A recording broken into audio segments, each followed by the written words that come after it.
Why layoffs in Canada are exploding. Understanding Canada's business breakdown. Imagine waking up on a peaceful morning in Canada, but instead of preparing to go to work as usual, you receive an email notifying you that you've been laid off. A wave of panic sets in as you realize that not only have you lost your primary source of income, but you're also faced with towering mortgage payments and a slew of exorbitant living expenses. In a country where economic policies sometimes seem to only increase the pressure on the middle class, this story is not uncommon. In recent years, layoffs in Canada have surged dramatically, with far-reaching impacts on every industry and region across the country. From factory workers to office employees in the tech sector, no one is immune to the increasingly fierce wave of job cuts. But why is this happening? What factors are driving Canada's economy into this state of turmoil? And what will the consequences be? In today's video, we will dig deeper into the issue to understand the causes, analyze the consequences, and explore how citizens and businesses can navigate this challenging phase. Why layoffs in Canada are surging. Understanding the collapse of Canadian businesses. 2023 and 2024 have become exceptionally challenging years for Canada's economy and labour market, marked by unprecedented waves of mass layoffs. These events are not only indicators of a deep economic crisis, but also reflect structural problems and contradictions in Canada's labour market. 2023 witnessed a series of major Canadian companies making difficult decisions, cutting staff to stay afloat. The list of affected businesses spans from technology and energy to aviation and entertainment, all struggling with unprecedented pressures. Air Canada, with the tourism sector frozen by the pandemic and border restrictions, Air Canada was forced to lay off 20,000 workers, more than half of its workforce. Bombardier, this renowned aircraft manufacturer, cut 2,500 jobs in an effort to restructure, reduce debt, and focus on core business operations. Cineplex, the entertainment industry, wasn't spared either, as Cineplex laid off 130 full-time employees and reduced hours for 10,000 part-time workers due to steep declines in box office revenue and prolonged theatre closures.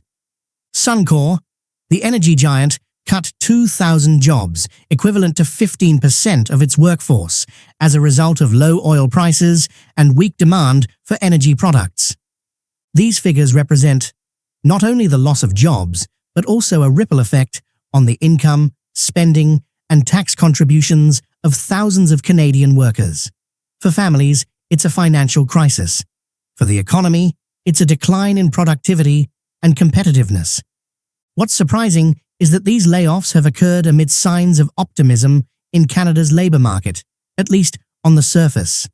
According to Statistics Canada, the unemployment rate fell to 5.4% in November 2023, the lowest level since 1976. At the same time, job vacancies reached a record high of 6.9 million.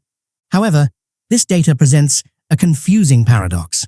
While many sectors face labour shortages, companies are still forced to cut staff due to financial pressures. This has plunged Canada into a vicious cycle, rising prices, stagnant wages, and living costs far exceeding what the middle class can afford. By March 2024, the unemployment rate had risen to 6.1%, with Canadian youth being the most severely affected group. This increase doesn't account for workers receiving unemployment benefits or struggling to find entry-level jobs. Long lines at employment centres are clear evidence of the labour market's instability.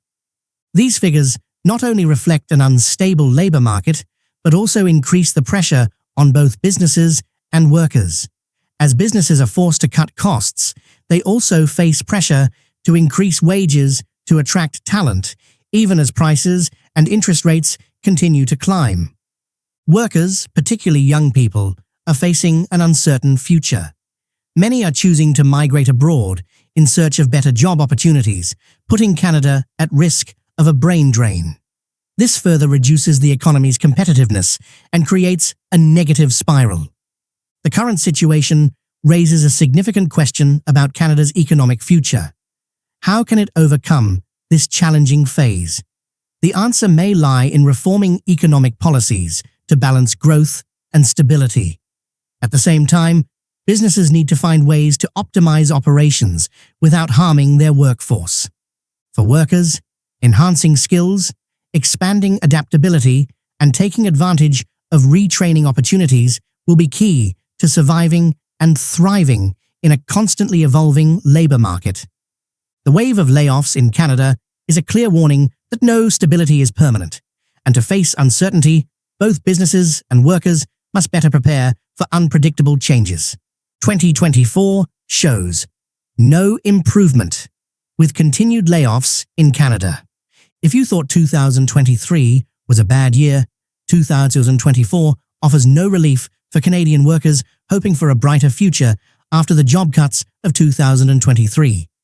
Instead, it brings even more bad news, as one of Canada's largest and most influential media companies, Bell Media, as mentioned earlier, announced it would cut 5,000 jobs and shut down several Canadian programs and radio stations. This decision was met with outrage and skepticism from workers, consumers, and the public, who accused the company of greed and hypocrisy. Bell Media claimed the layoffs were necessary to adapt to the changing media landscape and remain competitive in the market. The company also stated it was facing challenges from the shift to digital platforms, competition from streaming services, and declining advertising revenues. However, many critics pointed out that the company had received millions in government subsidies and reported high revenues and profits the previous year. They argued that the company was exploiting the pandemic to cut costs and boost profits while sacrificing the quality and diversity of Canadian media content. The impact of Bell Media's layoffs extends beyond the workers who lost their jobs to the Canadian economy and society, which are now squeezed by Canadian monopolies from every angle. Wide-scale layoffs in Canada have led to the loss of income, spending, and tax contributions from affected workers, as well as a decline in productivity, profits, and competitiveness for impacted businesses.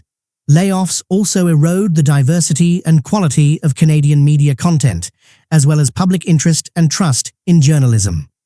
The closure of several Canadian programs and radio stations, such as TSN Radio, Much Music, and my favorite channel, BNN Bloomberg, has undermined Canadian identity and culture, as well as access to local news and information.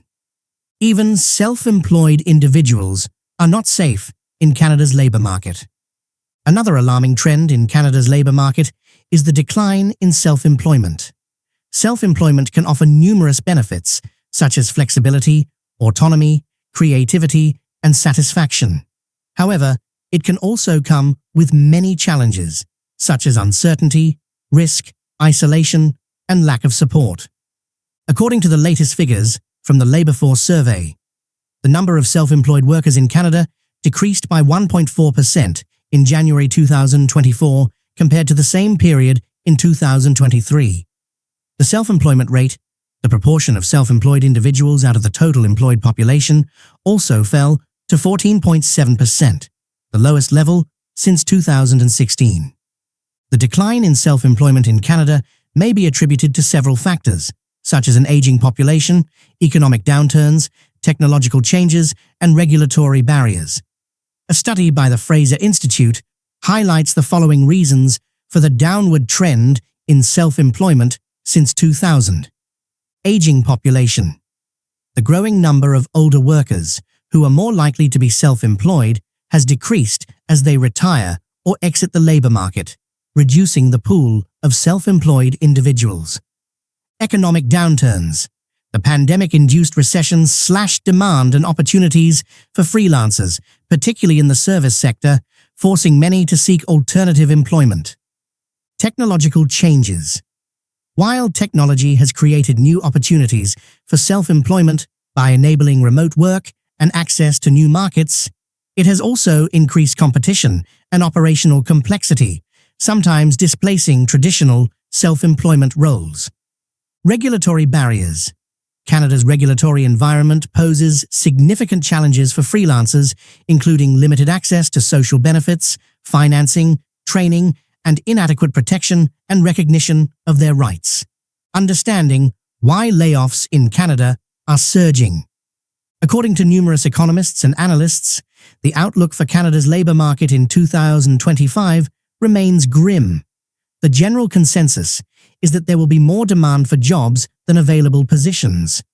Canadian economists also predict that the trends of layoffs and the decline in self-employment will continue, as the balance of power between workers and employers shifts strongly toward the latter. This will make it more difficult for workers to negotiate fair wages, benefits, and working conditions. In their most recent studies, the following factors have been identified as the main drivers of layoffs in Canada in 2024. Prolonged high interest rates intensify layoffs. On March 6, 2024, the Bank of Canada held its overnight rate at 5.25%. This high interest rate is being used to slow Canada's economy in an effort to tame inflation and the overheated housing market. With rates at this level, businesses are more cautious about borrowing money to expand their operations. As a result, many are tightening their belts by cancelling growth projects, reducing staff numbers, and even freezing hiring, leaving most unemployed Canadians in limbo.